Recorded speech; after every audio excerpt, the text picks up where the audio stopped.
Assalamualaikum warahmatullahi wabarakatuh. Nama saya Revanin Rasanah dengan NIM 119700161. Di sini saya akan menjelaskan tentang mata kuliah aljabar linier elementer dengan dosen pengampu Dr. Arif Fathul Huda, SSI, MKom. Nah, saya di sini akan memaparkan materi tentang ruang vektor. Apa sih ruang vektor itu? Maka dari itu, yuk kita simak penjelasan berikut ini. Bismillahirrahmanirrahim. Oke, kita mulai dengan ruang vektor. Jadi, di dalam ruang vektor itu terdapat himpunan vektor dan operasi-operasi yang ada di dalamnya. Nah, operasinya itu ada penjumlahan dan perkalian skalar ya. Nah, yang pertama itu bersifat tertutup. Apa sih bersifat tertutup maksudnya? Saya tulis di sini ya. Jadi, ini untuk yang operasi tambah ya. Nah, R itu akan bersifat tertutup gitu ya. Untuk setiap A, B elemen R, maka A plus B itu elemen R. K ini bersifat tertutup. Nah, yang kedua itu perkalian skalar ya.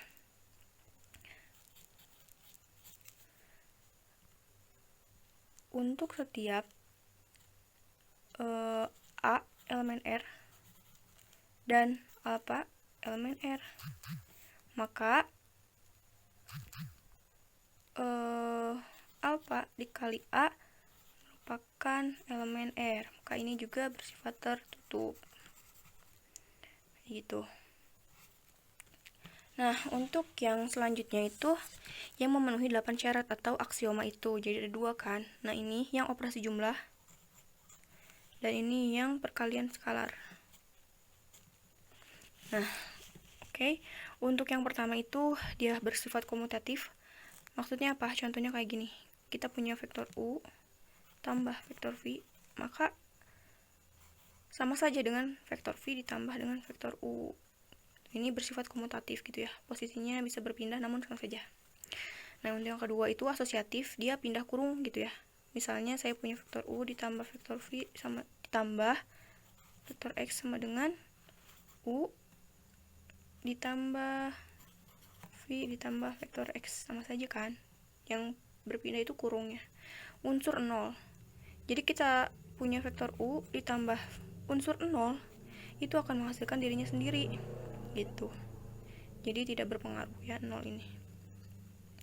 Untuk yang keempat itu inverse, maksudnya gimana? Jadi ketika ada V, maka dia mempunyai negatif V. Misalnya kayak gini, saya tulis di sini ya. Misal V ditambah min V itu akan sama dengan V dikurangi V itu akan sama dengan 0 gitu. Nah, untuk yang B itu ada operasi skalar ya. Operasi kali skalar. Yang pertama, distribusi terhadap jumlah vektor. Dia akan mendistribusikan dan yang dijumlahkan itu vektornya. Jadi kayak gini contohnya.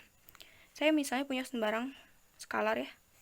K dalam kurung vektor U ditambah V sama dengan dia didistribusikan ini kali ini gitu ya. Maka K dikali U ditambah K kali V gitu. Nah, yang kedua itu distribusi terhadap jumlah skalar. Maka skalar yang dijumlah. Misal saya punya skalar alpha tambah beta dikali U, maka menghasilkan alpha dikali vektor U ditambah beta dikali vektor U. Yang ketiga itu ada asosiatif terhadap perkalian skalar ya. Misal saya punya alpha kali beta dikali U, maka ia akan menghasilkan atau sama dengan alpha dalam kurung beta dikali U. Yang terakhir itu ada nilai satuan skalar. Karena dia nilai satuan, maka kan 1 gitu kan. Jadi ketika mempunyai suatu vektor, di sini misalnya vektor V dikali nilai satuan, maka dia akan menghasilkan dirinya sendiri, yaitu vektor V. Dengan V itu elemen dari vektor V. Mungkin cukup sekian untuk pendahuluan ruang vektor. Oke, kita akan lanjut ke materi berikutnya. Terima kasih. Oke, di sini kita akan menjelaskan atau membuktikan tentang ruang vektor di R3 gitu. Nah, untuk apa sih maksudnya dari R3 ini? Jadi kita punya elemen 3 gitu. Nih, contohnya kayak gini. R3, maka anggotanya misalnya ya, ini kan variabel bebas, jadi mau X, Y, Z atau PQR atau ABC itu bebas ya. Nah, di sini saya ngambil contoh ABC. Jadi anggota di R3 itu ABC gitu, ada 3, 1, 2, 3. Nah, maka A, B, C itu elemen R. Nah, ABC elemen R dari R3, elemen dari R3 gitu. Nah, kemudian misalnya di sini ada operasi yang tertutup tadi. Ini pembuktiannya ya. Jadi membuktikan R3 dalam operasi penjumlahan dan perkalian skalar. Itu yang bersifat tertutup. Nah, misalnya di sini ada X1, Y1, Z1 elemen R3, X2, Y2, Z2 elemen R3, X3, Y3, Z3 elemen R3. Misalnya kita kan tadi penjumlahan ya. Kalau tadi di awal pendahuluan kan A tambah B untuk ini tuh elemen R kan. Nah, di sini misalnya X1, X1, X1, Y1, Z1 ditambah X2, Y2, Z2 ditambah X3, Y3, Z3. Itu akan menghasilkan X1 tambah X2 tambah X3, Y1 tambah Y2 tambah Y3, Z1 ditambah Z2 tambah Z3 dalam kurung. Nah, untuk X1, X2, X3, Y1, Y2, Y3, Z1, Z2, Z3 itu elemen dari R3 gitu maksudnya. Jadi kan ini 1, 2, 3 gitu, jadi ada 3. Jadi penjumlahan di atas itu bersifat tertutup. Kemudian selanjutnya nomor 2 itu operasi kali skalar. Itu ya yang bersifat tertutup. Jika alpha elemen R dan variabel dalam ruang atau R3 itu ini nih, X1, Y1, Z1 elemen dari R3. Nah, maka alpha dikali X1, Y1, Z1 itu akan sama dengan alpha kali X1, alpha kali Y1, alpha kali Z1 dengan elemen ini semua elemen dari R3. Oke. Nah, jadi terbukti bersifat tertutup. Nah, maka karena semuanya terbukti ya, maka penjumlahan dan perkalian skalar itu terbukti bersifat tertutup. Itu ya. Oke, kemudian akan dilanjut dengan yang 8 aksioma. Namun saya tidak akan menjelaskan secara keseluruhan. Nah, di sini ada yang pertama ya. Dalam poin A, ini kayak saya kasih judul A, yang penjumlahan yang bersifat komutatif. Misal ya, saya punya vektor U ditambah vektor V sama dengan U tambah vektor vektor U tambah vektor V sama dengan vektor V tambah vektor U gitu ya. Dia bersifat komutatif kan, yang tadi saya jelaskan di pendahuluan tentang ruang vektor. Nah, misalkan saya di sini akan membuktikan gitu ya. Terus di sini saya dimisalkan si vektor U-nya itu U1, U2, U3 dan vektor V, V1, V2, V3 dengan ini semua tuh elemen dari R3. Maka ketika U ditambah V, maka ini ditambah ini nih. Ini tambah ini U2 tambah V2, 3 tambah V3 gitu kan. Nah, karena dia bersifat komutatif, maka bisa dibalik gitu. Jadi V1, V1 tambah U1, V2 tambah U2, V3 tambah U3 gitu. Maka ini sama saja dengan V1, V2, V3 ditambah U1, U2, U3.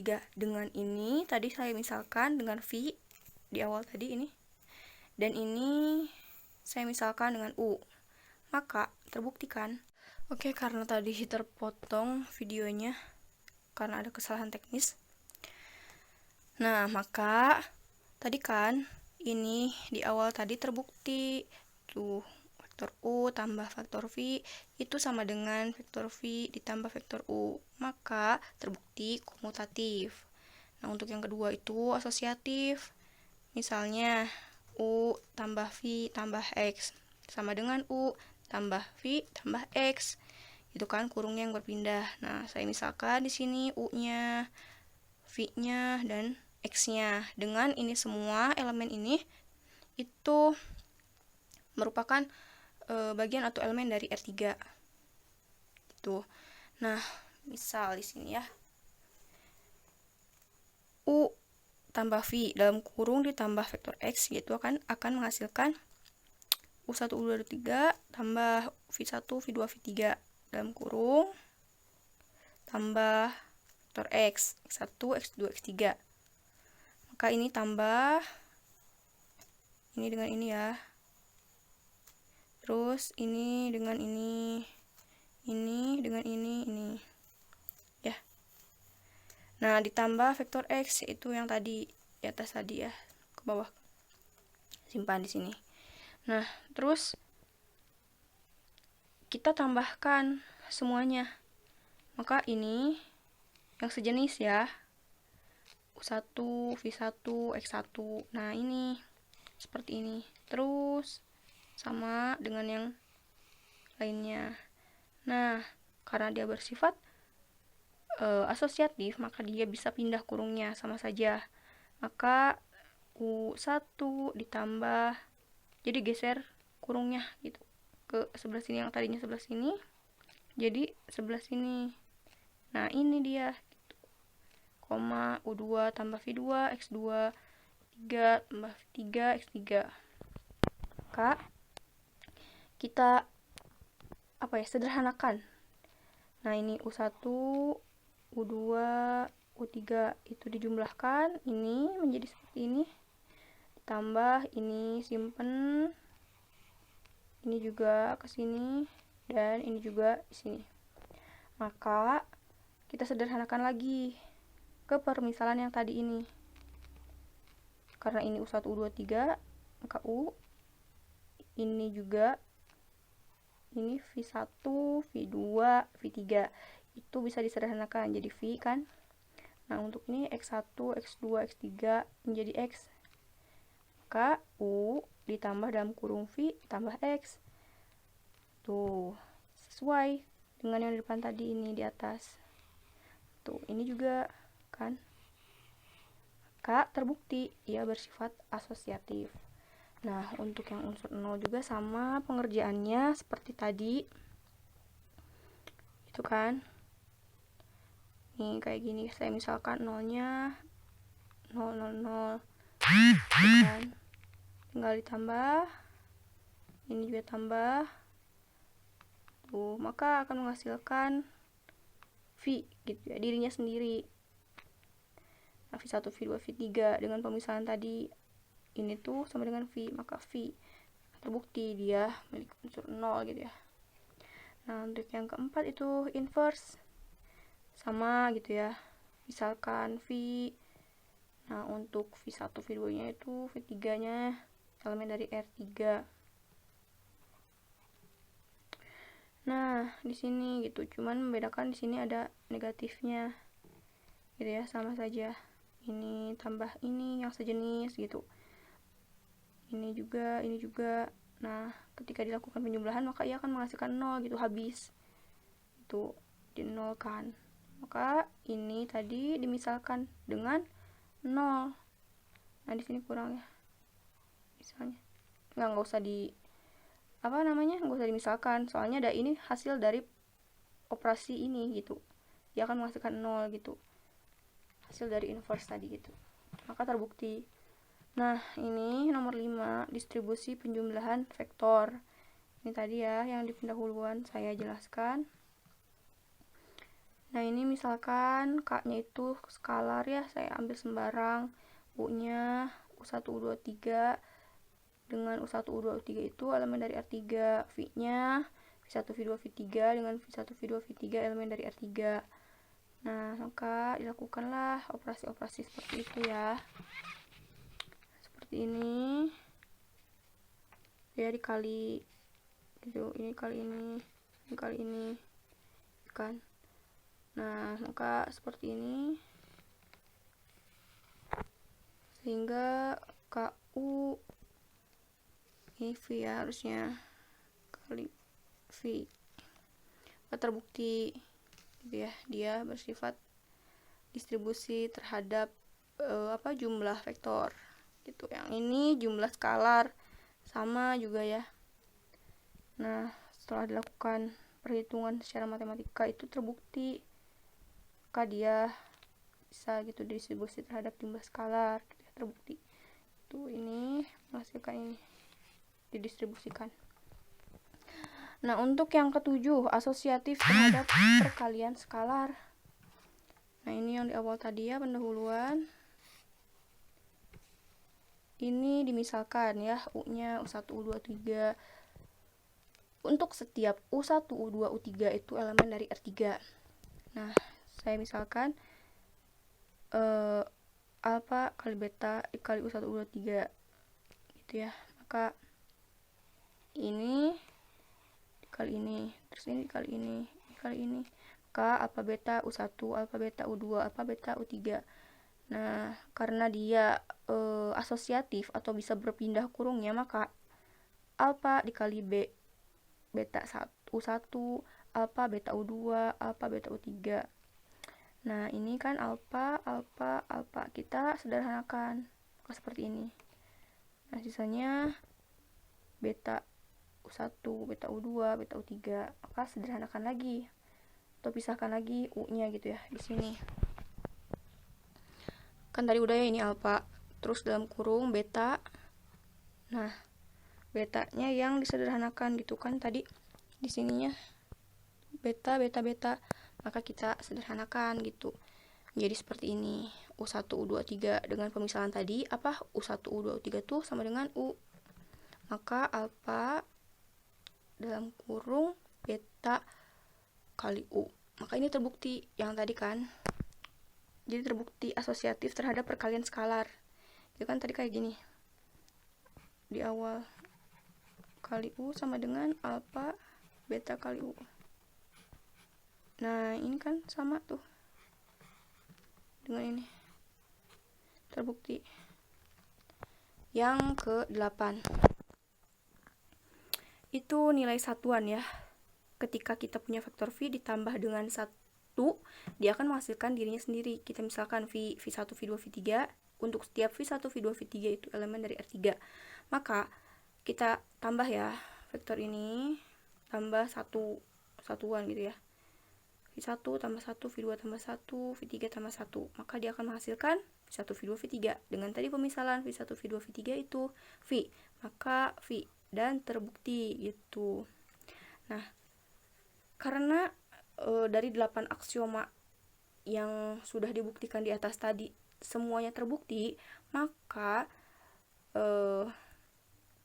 R3 itu adalah ruang vektor.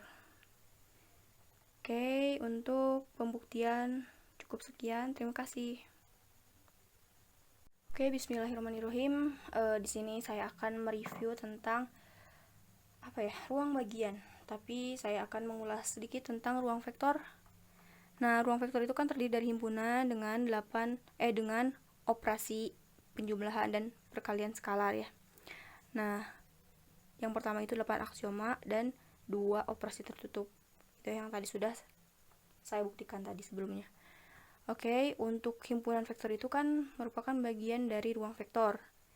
Nah, setiap himpunan itu kan mempunyai himpunan bagian. Nah, himpunan bagian itulah terdapat ruang bagian. Nah, ada syaratnya, yaitu operasi bersifat tertutup. Contohnya, nih, misalkan S itu dalam kurung nilai mutlak X1, X2, X3 transpos dengan syarat X1 sama dengan X2.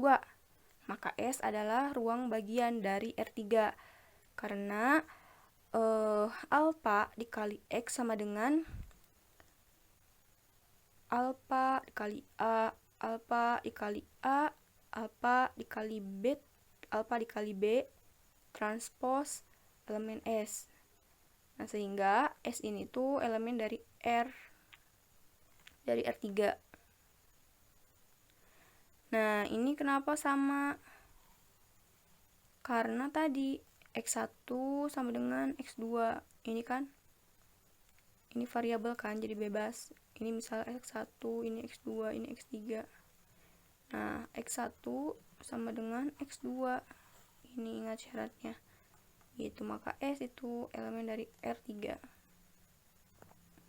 Ini misalnya contoh 2, jika A, B, A transpos dan C, D transpos adalah sembarang elemen dari S, maka ketika dilakukan penjumlahan,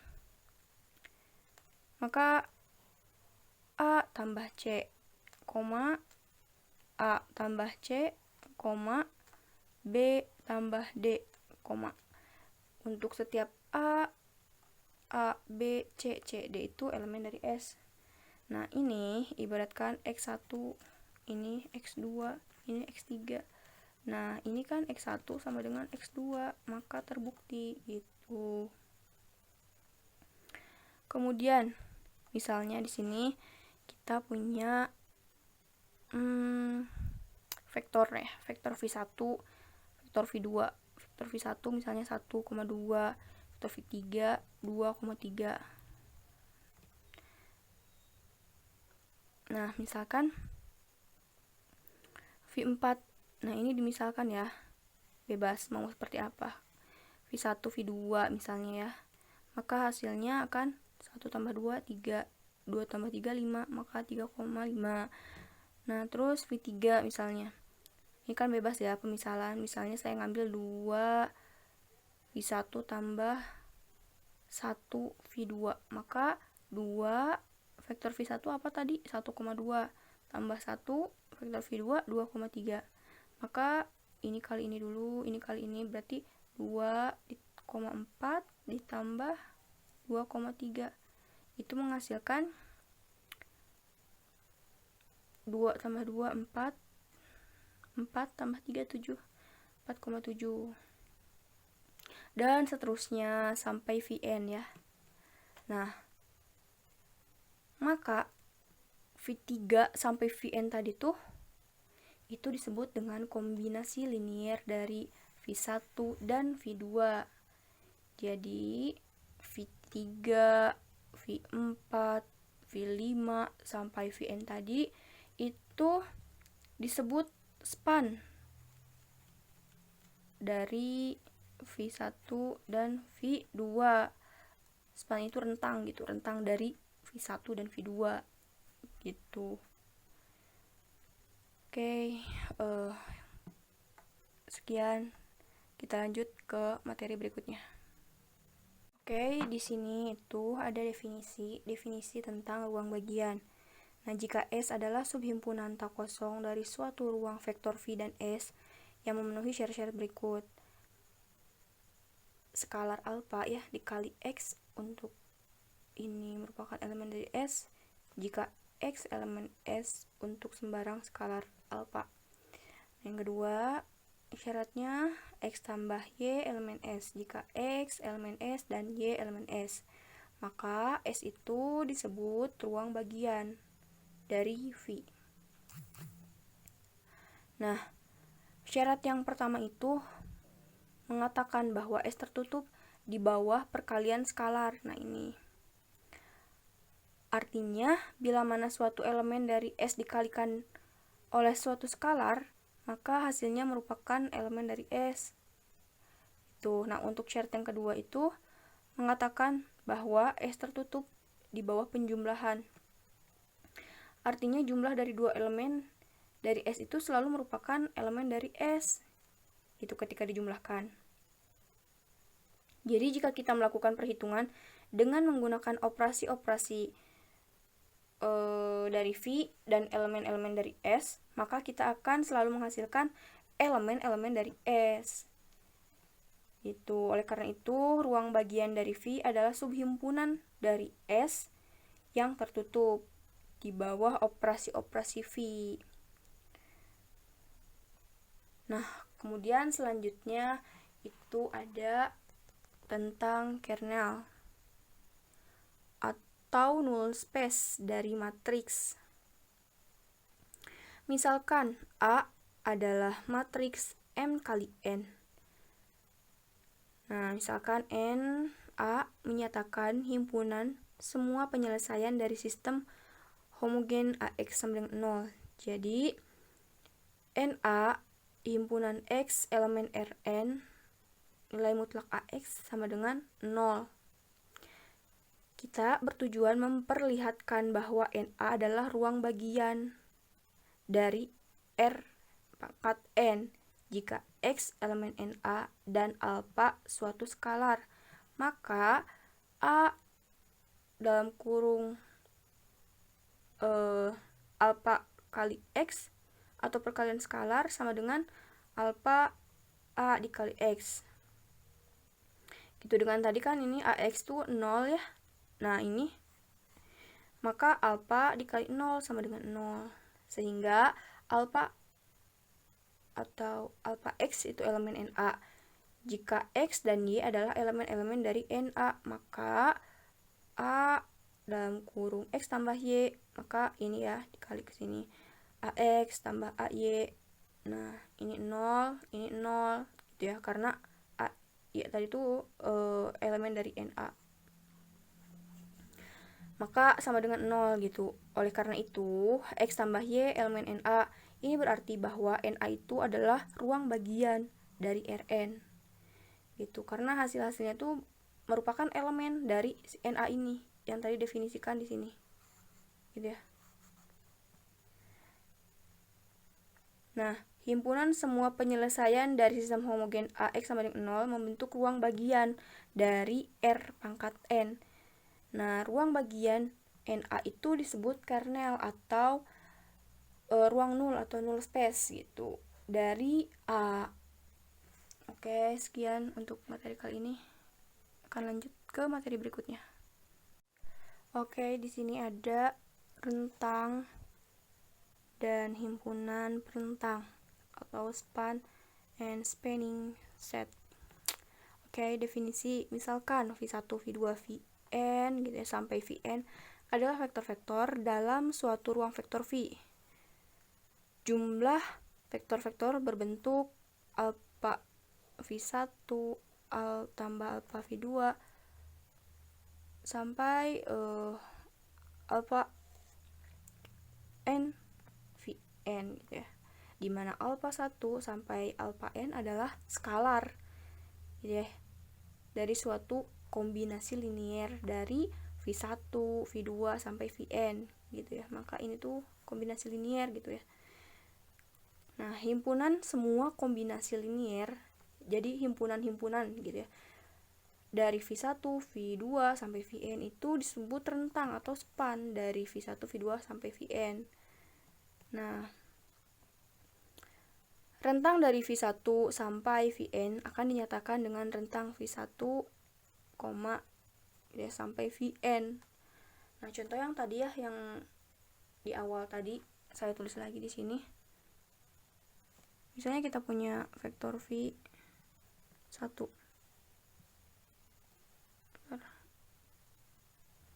Nah, misalnya 1,2. Terus U1. Misalnya 2,2. Maka kita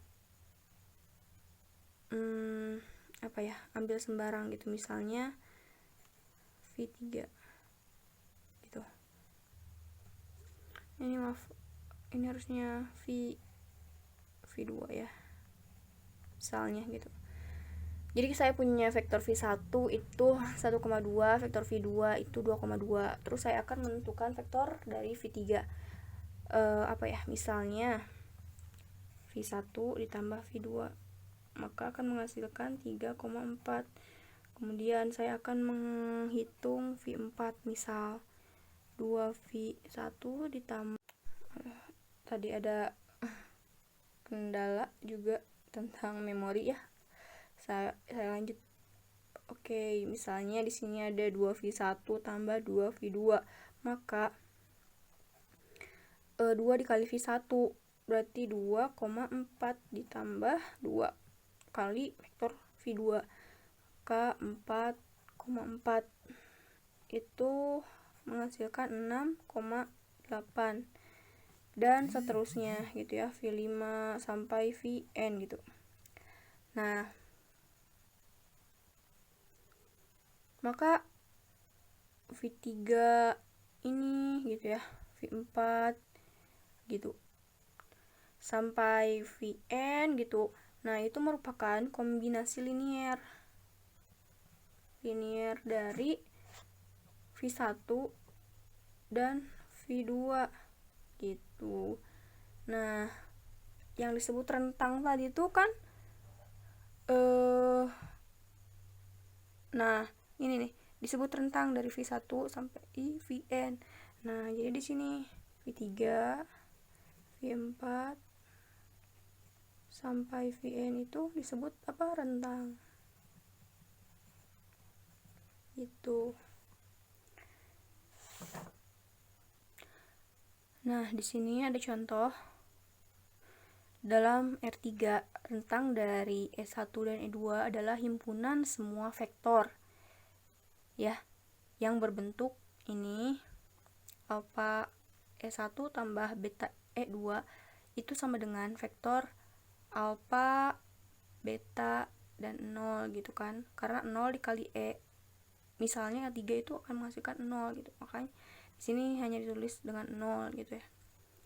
Kemudian di sini membuktikan bahwa rentang E1, E2 adalah ruang bagian dari R3. Nah, ruang bagian ini diinterpretasikan secara geometris sebagai himpunan semua vektor dalam ruang 3 yang terletak di bidang X1, X2. Nah, rentangan dari E1, E2, E3 adalah himpunan semua vektor yang berbentuk, nah ini sama kayak tadi, misalnya skalar ya, ini alfa 1, E1 tambah alfa 2, E2 tambah alfa 3, E3. Maka, nah ininya nih gitu ya. Nah, sama dengan vektor alfa 1, ini alfa 2, ini alfa 3. Jadi rentang dari E1 ya, E2, E3 itu sama dengan elemen dari R3. Ya. Terus di sini ada teorema. Jika di sini teorema 3.2.1.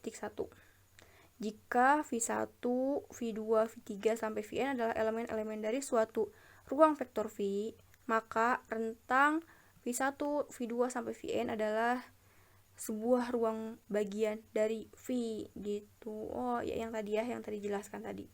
Nah, maka ini nih. Ini tuh rentang gitu.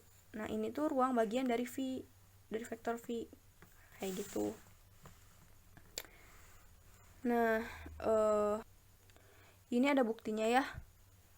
Misalkan beta suatu skalar dan misalkan V itu alfa 1 kali V1 ditambah alfa 2 kali V2 ditambah sampai alfa n Vn. Nah, adalah sembarang elemen dari rentang V1, V2, V3. Nah, karena beta dikali alfa gitu ya. Di sini V ya. Karena beta dikali V sama dengan itu beta kali A1 atau alfa 1 kali V1 tambah beta A2 atau alfa 2 kali V2 sampai alfa beta N Vn. Maka beta V elemen rentang V sampai Vn gitu. Selanjutnya kita akan menunjukkan bahwa sembarang jumlah elemen-elemen dari rentang V1 Vn sampai Vn juga berada dalam rentang V1 Vn. Nah, misal V-nya tuh alfa 1 V1 tambah sampai V alfa N Vn gitu ya. Dan W-nya ini. Maka ketika V tambah W itu kan V-nya tadi ini ya. Ini gitu ya. Nah, tapi ditambah gitu. Maka alfa itu kan skalarnya dikumpulkan gitu ya. Alfa 1 tambah B1 ini karena V-nya sama ya sejenis dikali maka kali V1 sampai seterusnya sampai alfa N tambah beta N kali Vn gitu ya. Dengan itu elemen rentang V1 sampai Vn. Oleh karena itu rentang V1 sampai Vn adalah ruang bagian dari V. Itu di sini ada definisi ya. Kita baca, himpunan V1 sampai Vn disebut himpunan perentang atau spanning set.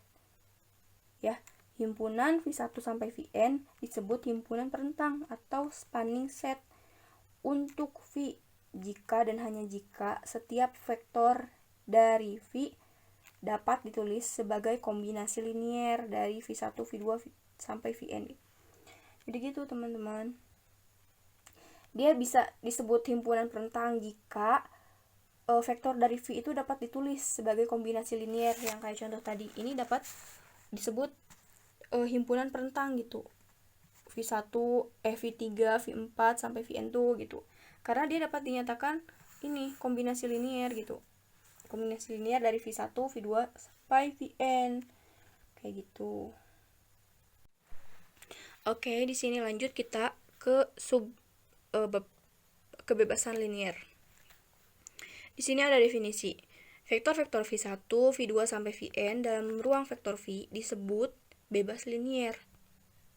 Ya, jika C1 V1 ditambah C2 V2 tambah sampai Cn Vn sama dengan 0.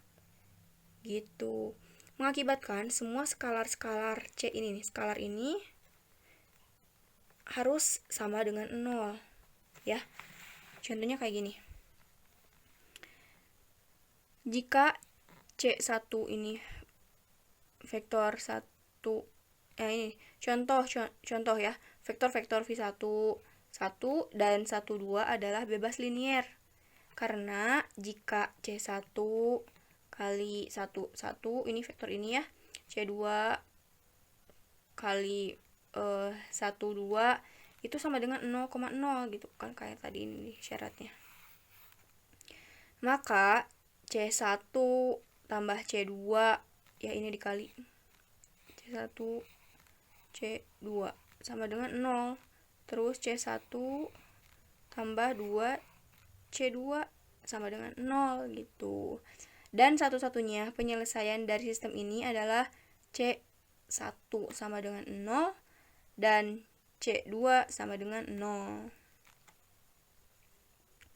Di sini ada definisi tentang bergantung linier ya.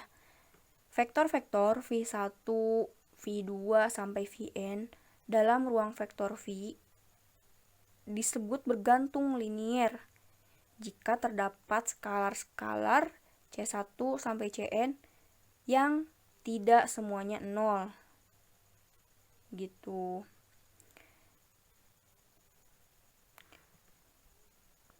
Nah, oke, bismillah. Di sini saya akan lanjut ke contoh soal bergantung linier. Kan tadi dikatakan bergantung linier jika vektor-vektor dalam V1, V2 sampai Vn itu skala-skalarnya atau C1, V1, C2, V2 sampai Cn, Vn itu itu tidak semuanya 0. Ya, di sini contoh vektor X itu 1, 2, 3 transpose. Nah, vektor-vektor E1, E2, E3, dan X adalah bergantung linier. Karena E1 tambah 2, E2 tambah 3, E3 min X sama dengan 0. Dalam hal ini, C1 atau skalar dari E1 1, C2 dari sini 2, C3 3, C4 min 1. Ya, jika diberikan suatu himpunan vektor-vektor V1, V2 sampai Vn dalam ruang vektor V, kita tidak perlu mencari skalar-skalar C1 sampai Cn. Ya, sehingga C1 V1 tambah C2 V2 sampai Cn. Vn itu sama dengan 0 gitu. Jadi cukup C1 sama dengan C2 sama dengan sampai Cn itu menghasilkan 0 gitu kan. Jadi jika terdapat pilihan skalar-skalar tak trivial yang akan membuat kombinasi linier C1 V1 sampai Cn Vn itu sama dengan vektor 0. Nah, ya. Maka V1 sampai Vn itu bergantung linier gitu. Namun jika misalnya ini C1 V1 sampai Cn Vn yang semua skalar dari C1 C2 sampai Cn itu bernilai 0, nah maka itu mah bebas linier gitu. Tapi kalau misalnya ini gitu ya, C1 V1 sampai Cn Vn itu menghasilkan 0, berarti kan tidak semuanya si skalar-skalar itu bernilai 0. Nah, maka itu disebut dengan bergantung linier. Oke, bismillahirrahmanirrahim. Di sini kita akan lanjut ke materi basis dan dimensi. Di sini ada definisi ya. Vektor-vektor V1 sampai Vn membentuk basis untuk ruang vektor V jika dan hanya jika ada syaratnya. Yang pertama itu V1 sampai Vn itu bebas linier ya. Nih. Nah, yang kedua itu V1 sampai Vn merentang vektor V gitu ya. Jadi dapat ditulis basis itu yaitu vektor yang merentang atau span ya disebutnya dari basis itu sendiri gitu. Nah, langsung ke contoh soal ya.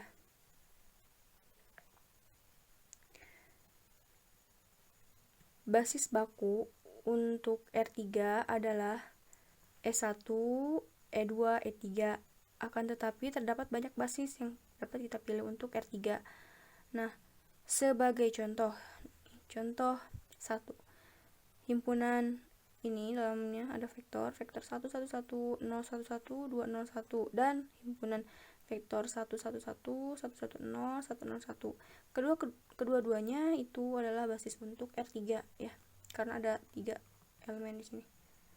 Nah, kita akan melihat dengan segera bahwa sembarang basis untuk R3 pasti memiliki tepat 3 elemen. Itu. Nah, di sini contoh 2.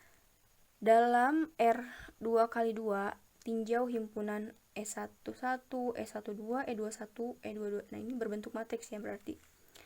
Dimana E11-nya yaitu baris 1 kolom ke satunya 1 ya. E21 ini, E12 ini baris 2 kolom, baris 1 kolom 2. Ini baris 2 kolom 2 ya 1.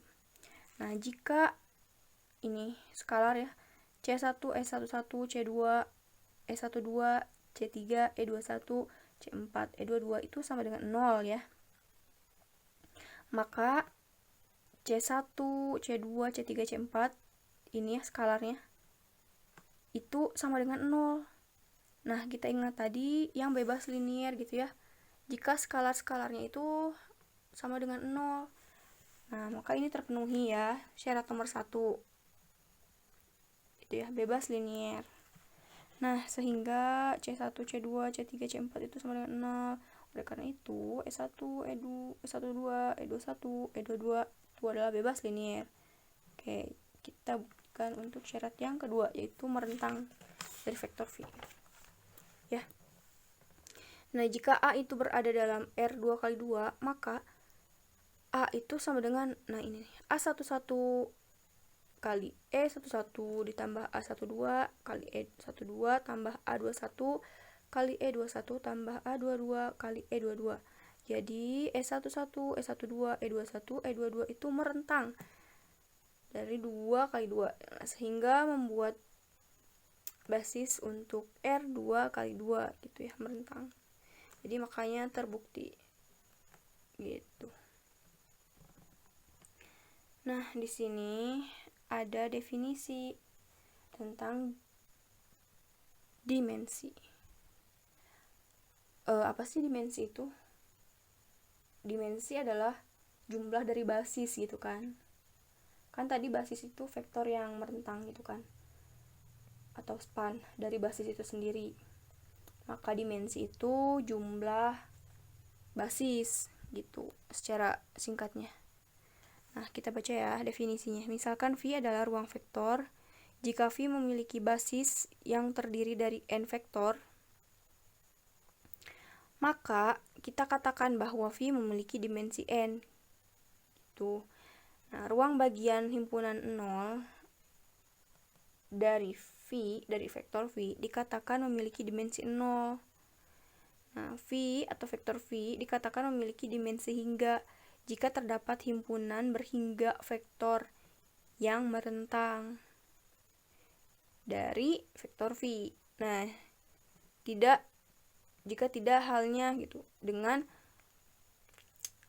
itu gitu, maka kita katakan bahwa V itu memiliki dimensi tak hingga gitu. Jadi jika tidak dimensi hingga, maka kita katakan bahwa vektor V itu memiliki dimensi tak hingga gitu. Jadi dimensi itu kan merupakan jumlah basis ya.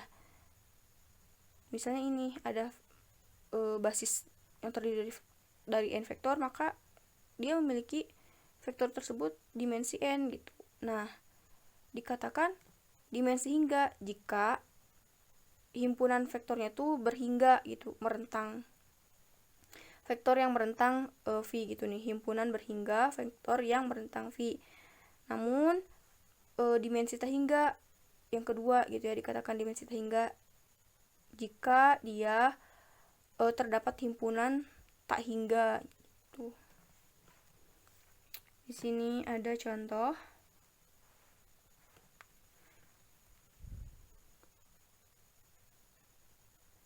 Misalkan P ruang vektor dari semua polinom.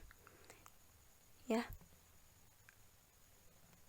Kita bertujuan untuk memperlihatkan bahwa P berdimensi tak hingga. Seandainya P berdimensi hingga, katakanlah linier. Akan tetapi 1x, 1,x pangkat 2 sampai x pangkat n itu bebas linier. Karena W nilai mutlak dalam kurung nilai mutlak 1,x, x pangkat 2 sampai x pangkat n itu lebih besar dari 0 atau positif.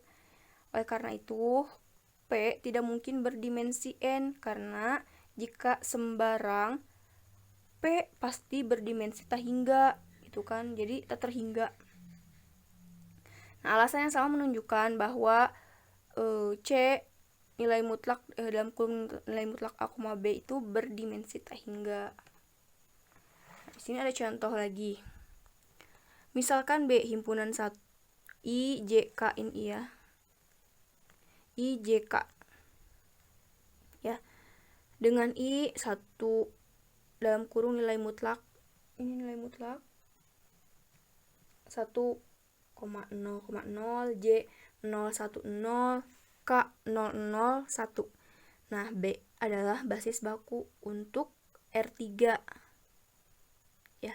B itu basis baku untuk R3 ini. 1, 2, 3 karena dia memiliki 3 elemen ya. Karena banyaknya vektor yang membentuk basis B ada 3 ini ya. 1, 2, 3.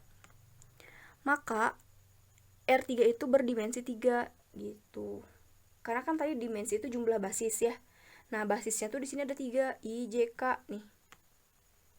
Maka R3 itu berdimensi 3 seperti itu.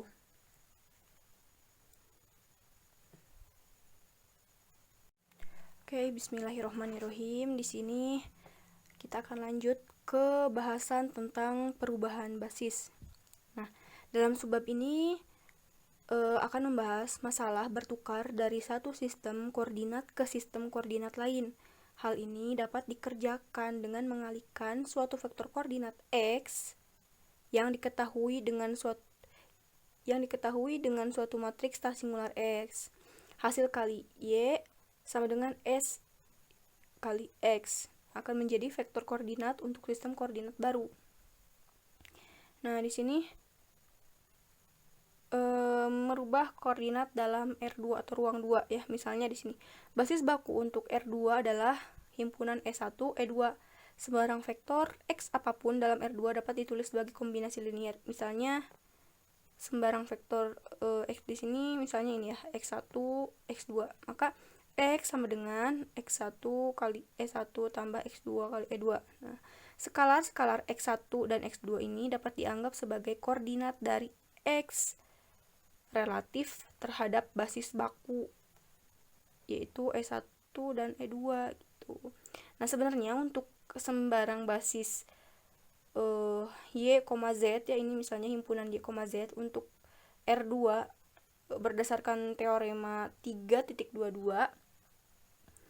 itu, nah ini berbunyi ini teoremanya. Misalkan V1 sampai Vn adalah vektor-vektor dalam ruang vektor V ya. Suatu vektor V elemen atau rentang dari V1 sampai Vn dapat ditulis sebagai kombinasi linier dari V1 sampai Vn secara tunggal jika dan hanya jika V1 sampai Vn itu bebas linier. Nah, maka vektor X yang diketahui dapat ditulis secara tunggal sebagai kombinasi linier. Misalnya di sini X sama dengan alpha dikali Y tambah beta kali Z, karena tadi ya ini himpunan Y, Z gitu ya.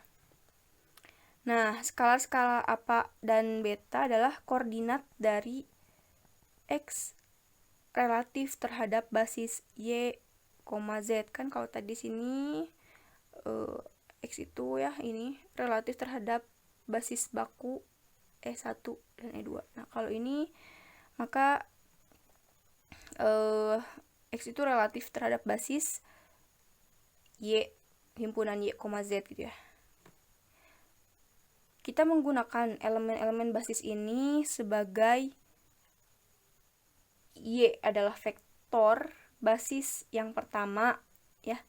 Ini yang pertama, dan Z adalah yang kedua, dan melambangkan basis yang terurut tersebut sehingga nah ini mana? Nah, ini nilai mutlak Y dan Z gitu ya. Kemudian dapat menunjuk vektor alpha, beta transpose ya sebagai vektor koordinat dari X yang relatif terhadap nilai mutlak Y, Z. Nah, jika kita membalikkan urutan vektor-vektor basis menjadi Z, Y, kan ini Y, Z. Nah, jika kita akan merubah menjadi Z, Y, maka kita juga harus membalikkan. Nah, ini membalikkan urutan vektor-vektor koordinat menjadi beta, alpha, transpose. Nah, ini seperti ini.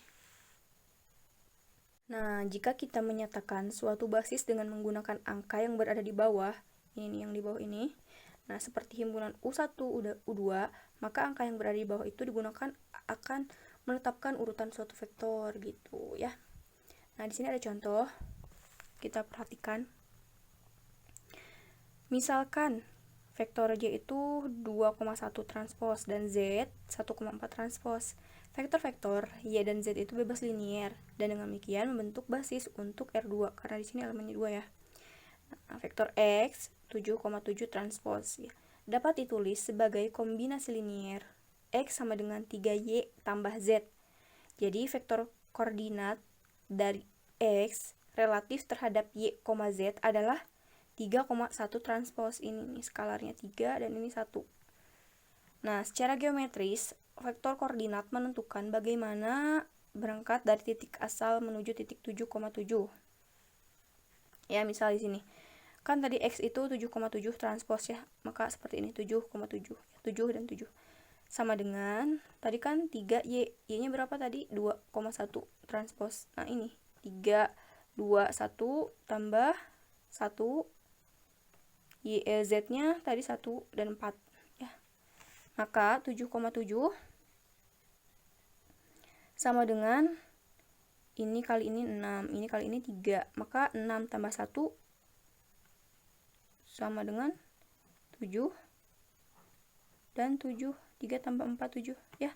Maka terbukti X itu 7,7 ya. Nah, misalnya di sini nih.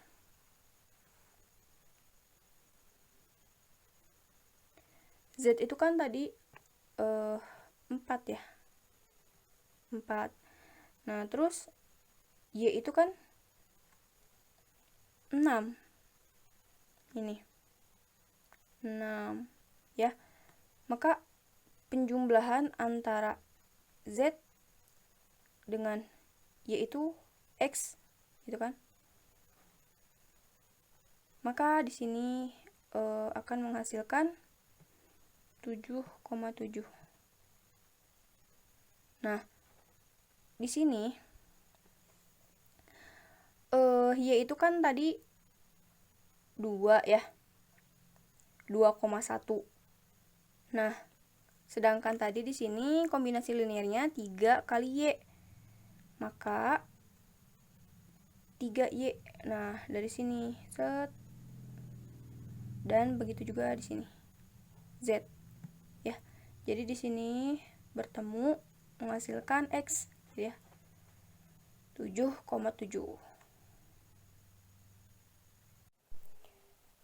Mungkin cukup sekian yang dapat saya sampaikan.